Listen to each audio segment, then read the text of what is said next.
ಎಲ್ಲಿ ಯುದ್ಧವೋ ಅಲ್ಲಿ ಅಮೆರಿಕ. ಜಗತ್ತಿನ ಯಾವುದೇ ಮೂಲೆಯಲ್ಲಿ ಯುದ್ಧ ನಡೆದರೂ ಕೂಡ ಅಮೆರಿಕದ ಉಪಸ್ಥಿತಿ ಇದ್ದೇ ಇರುತ್ತೆ. ಈಗ ಇಸ್ರೇಲ್ ಮತ್ತು ಪ್ಯಾಲೆಸ್ತೈನ್ ನಡುವಿನ ಸಮರಕ್ಕೂ ಕೂಡ ದೊಡ್ಡಣ್ಣನ ಎಂಟ್ರಿ ಆಗಿದೆ. ಸಹಾಯದ ರೂಪದಲ್ಲಿ ಕದನಕ್ಕೆ ದೊಡ್ಡಣ್ಣನ ಎಂಟ್ರಿ ಆಗ್ತಾ ಇರೋದ್ರಿಂದ ಮಧ್ಯಪ್ರಾಚ್ಯದಲ್ಲಿ ಮತ್ತಷ್ಟು ರಕ್ತ ಹರಿಯೋದು ಪಕ್ಕ. ಜಾಗತಿಕ ಉಗ್ರ ಸಂಘಟನೆ ಹಮಾಸ್ ಸರ್ವನಾಶಕ್ಕೂ ಕೂಡ ಮುಹೂರ್ತ ಸಿದ್ಧಪಡಿಸಿ ಆಗಿದೆ. ಈಗೇನಿದ್ರೂ ಕೂಡ ತಿಥಿ ಕಾರ್ಯ ಮಾತ್ರ.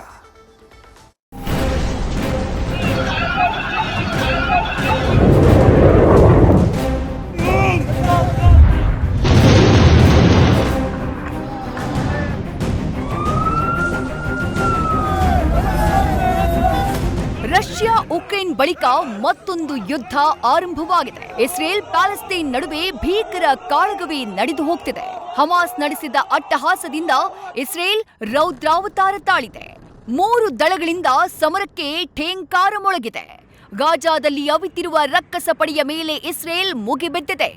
ಪ್ಯಾಲೆಸ್ತೈನ್ನಲ್ಲಿ ಇಸ್ರೇಲ್ ಉಕ್ಕಿನ ಹಕ್ಕಿಗಳ ಘರ್ಜನೆಯೇ ಕೇಳಿಸ್ತಾ ಇದೆ. ಆಗಸದಿಂದ ಧರಿಯತ್ತ ಬೆಂಕಿ ಮಳೆಯೇ ಸುರಿತಾ ಇದೆ.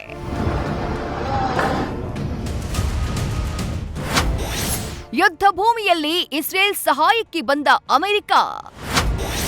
ಉತ್ತರ ಮೆಡಿಟರೇನಿಯನ್ ಸಮುದ್ರ ತೀರಕ್ಕೆ ದೊಡ್ಡಣ್ಣನ ಸೇನೆ. ಶನಿವಾರ ಬೆಳ್ಳಂಬೆಳಗ್ಗೆ ಹಮಾಸ್ ನಡೆಸಿದ ಅಟ್ಟಹಾಸ ನೂರಾರು ಜನರ ಬಲಿ ಪಡೆದಿದೆ. ಧಾರ್ಮಿಕ ಭಜನೆಯಲ್ಲಿದ್ದ ಇಸ್ರೇಲ್ಗೆ ಈ ದಾಳಿ ಇತಿಹಾಸದಲ್ಲೇ ಘನಘೋರ ಗಾಯ. ಗಾಯಗೊಂಡ ಇಸ್ರೇಲ್ ಬಾಂಬ್ ಮಳೆಯನ್ನ ಸುರಿಸ್ತಾ ಇದೆ. ಹಮಾಸ್ಗೆ ಬೆಂಕಿ ಜೊತೆಗಿನ ಸರಸದ ಉತ್ತರ ಸಿಗ್ತಾ ಇದೆ. ಈ ಬೆನ್ನಲ್ಲೇ ಪರಮಾಪ್ತ ಇಸ್ರೇಲ್ನ ಬೆಂಬಲಕ್ಕೆ ಗಾಡ್ ಫಾದರ್ ಅಮೆರಿಕ ಬಲ ನೀಡ್ತಾ ಇದೆ. ತನ್ನಲ್ಲಿನ ಸೇನಾಪಡೆ, ವಾಯುಸೇನೆ ಮತ್ತು ನೌಕಾಸೇನೆಯ ಸಹಾಯದ ಹಸ್ತವನ್ನ ಚಾಚಿದೆ. ಇಸ್ರೇಲ್ ಮತ್ತು ಪ್ಯಾಲೆಸ್ತೈನ್ ನಡುವೆ ಇದ್ದಂಥ ವಿವಾದ ಯುದ್ಧದ ದಿಕ್ಕಿಗೆ ತಿರುಗಿದೆ. ಇಸ್ರೇಲ್ಗೆ ಸಹಾಯ ಇನ್ನಷ್ಟು ಅನಿವಾರ್ಯವಾದ್ರೆ ತನ್ನ ಸೇನೆಯನ್ನ ಯುದ್ಧಕ್ಕಿಳಿಸೋಕೆ ವಿಶ್ವದ ದೊಡ್ಡಣ್ಣ ಅಮೆರಿಕ ಸಿದ್ಧವಾಗಿದೆ. ಹಿಂದಿನಿಂದಾನೂ ಹಮಾಸ್ ಪಡೆ ಮತ್ತು ಪ್ಯಾಲೆಸ್ತೈನ್ನಲ್ಲಿನ ಸರ್ಕಾರ ರಚನೆ ವಿರೋಧಿಸ್ತಾನೆ ಬಂದಿರುವಂತಹ ಅಮೆರಿಕ ಈಗ ಇಸ್ರೇಲ್ಗೆ ನೇರವಾಗಿ ಸಹಾಯವನ್ನ ಘೋಷಿಸಿದೆ. ಇವತ್ತು ಇಸ್ರೇಲ್ ನೆಲದತ್ತ ವಾಯುಸೇನೆ ಮತ್ತು ನೌಕಾಸೇನೆಯನ್ನ ರವಾನಿಸಿದೆ. ಇಸ್ರೇಲ್ಗೆ ಮಿತ್ರ ರಾಷ್ಟ್ರ ಅಮೆರಿಕ ಬೆಂಬಲಕ್ಕೆ ನಿಂತಿದ್ದು, ಅಮೆರಿಕ ಅಧ್ಯಕ್ಷ ಜೋ ಬೈಡನ್ ಈಗಾಗಲೇ ಹಡಗುಗಳು ಮತ್ತು ಯುದ್ಧ ವಿಮಾನಗಳ ನೆರವನ್ನ ಕಳುಹಿಸೋಕೆ ಆದೇಶಿಸಿದ್ದಾರೆ.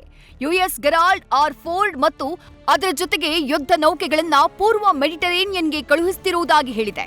ಈಗಾಗಲೇ ಇಸ್ರೇಲ್ ಪ್ರಧಾನಿ ಬೆಂಜಮಿನ್ ನೇತನ್ಯಾಹು ಜೊತೆ ಅಮೆರಿಕ ಅಧ್ಯಕ್ಷ ಜೋ ಬೈಡನ್ ಸಹಾಯದ ಭರವಸೆಯನ್ನ ನೀಡಿದ್ದಾರೆ. ಈ ಬೆನ್ನಲ್ಲೇ ಅಮೆರಿಕದ ನೌಕಾಸೇನೆ, ವಾಯುಸೇನೆ ಇಸ್ರೇಲ್ ಪರ ಸಹಾಯಕ್ಕೆ ಆಗಮಿಸುತ್ತಿದೆ.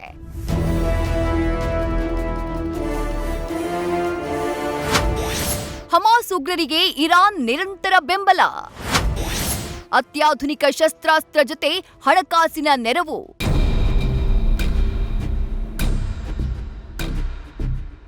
ಹಮಾಸ್ ಉಗ್ರರಿಗೆ ಇರಾನ್ ನಿರಂತರವಾಗಿ ಬೆಂಬಲವನ್ನ ಕೊಡ್ತಾ ಇದೆ. ಪ್ರತಿ ವರ್ಷ ಹಮಾಸ್ ಉಗ್ರರಿಗೆ $100 ಮಿಲಿಯನ್ ಸಹಾಯ ನೀಡುತ್ತಿದೆ. ಅಲ್ಲದೆ ಹಮಾಸ್ಗೆ ಇರಾನ್ನಿಂದ ಶಸ್ತ್ರಾಸ್ತ್ರ ಪೂರೈಕೆಯಾಗ್ತಾ ಇದೆ.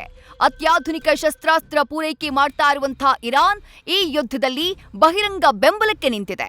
ಇತ್ತೀಚಿನ ಕೆಲ ತಿಂಗಳುಗಳಿಂದ ಹಮಾಸ್ ಪ್ರಮುಖ ನಾಯಕರು ಇರಾನ್ ಭೇಟಿ ಮಾಡಿ ಯುದ್ಧದ ನೀಲನಕ್ಷೆಯನ್ನ ಸಿದ್ಧಪಡಿಸಿದ್ರು. ಇಸ್ರೇಲ್ ಜೊತೆಗಿನ ಈ ಕದನದಲ್ಲಿ ನೀಡ್ತಾ ಇರುವ ಸಹಾಯಕ್ಕೆ ಸ್ವತಃ ಹಮಾಸ್ ಉಗ್ರರು ಧನ್ಯವಾದವನ್ನ ಹೇಳಿದ್ದಾರೆ.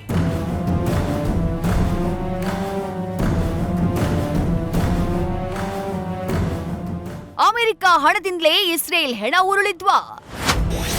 ಇರಾನ್ ಒಪ್ಪಂದಕ್ಕೆ ಇಸ್ರೇಲ್ನಲ್ಲಿ ಮಾರಣ ಹೋಮ. ಹಮಾಸ್ಗೆ ಇರಾನ್ನಿಂದ ಬೆಂಬಲವಿತ್ತು ಅನ್ನೋದು ಹೊಸ ವಿಚಾರವೇನಲ್ಲ.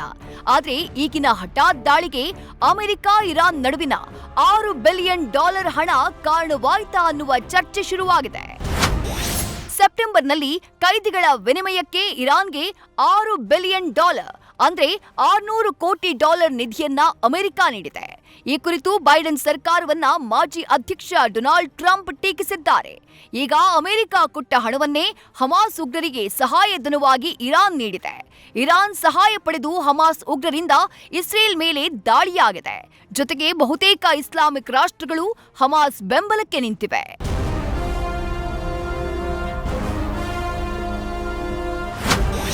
ಹಮಾಸ್ ಮೇಲಿನ ದಾಳಿಗೆ ಭಾರತದಲ್ಲೂ ಪ್ರತಿಭಟನೆ.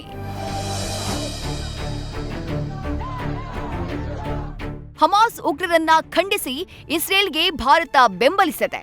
ಆದರೆ ಉತ್ತರ ಪ್ರದೇಶದ ಅಲಿಗಢ್ ಮುಸ್ಲಿಂ ವಿವಿ ವಿದ್ಯಾರ್ಥಿಗಳು ಉಗ್ರರ ಪರವಾಗಿ ನಿಂತಿದ್ದಾರೆ. ವಿಶ್ವವಿದ್ಯಾಲಯದಲ್ಲಿ ಜಾಥಾ ಮಾಡೋ ಮೂಲಕ ಹಮಾಸ್ನ ಮತ್ತು ಪ್ಯಾಲೆಸ್ತೈನ್ ಪರ ಪ್ರತಿಭಟನೆ ಘೋಷಣೆಯನ್ನ ಕೂಗಿದ್ದಾರೆ.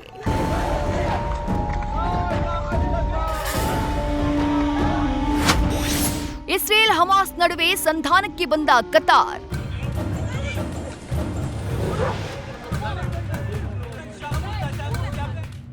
ಇತ್ತ ಇಸ್ರೇಲ್ ಹಮಾಸ್ ನಡುವೆ ಸಂಧಾನ ನಡೆಸೋಕೆ ಕತಾರ್ ಮುಂದೆ ಬಂದಿದೆ. ಇಸ್ರೇಲ್ ಹಮಾಸ್ ನಡುವೆ ಯುದ್ಧ ಕೈದಿಗಳ ವಿನಿಮಯದ ಮೂಲಕ ಯುದ್ಧ ಅಂತ್ಯಕ್ಕೆ ಸಂಧಾನ ನಡೆಸ್ತಾ ಇದೆ. ಒಟ್ಟಾರೆ ಅದೇನೇ ಸಂಧಾನ ನಡೆದ್ರೂ ಇಸ್ರೇಲ್ ಪ್ಯಾಲೆಸ್ತೈನ್ ನಡುವೆ ನಡೀತಾ ಇರುವ ರಕ್ತಪಾತಕ್ಕೆ ಪೂರ್ಣ ವಿರಾಮ ಅನ್ನೋದು ಮರೀಚಿಕೆ.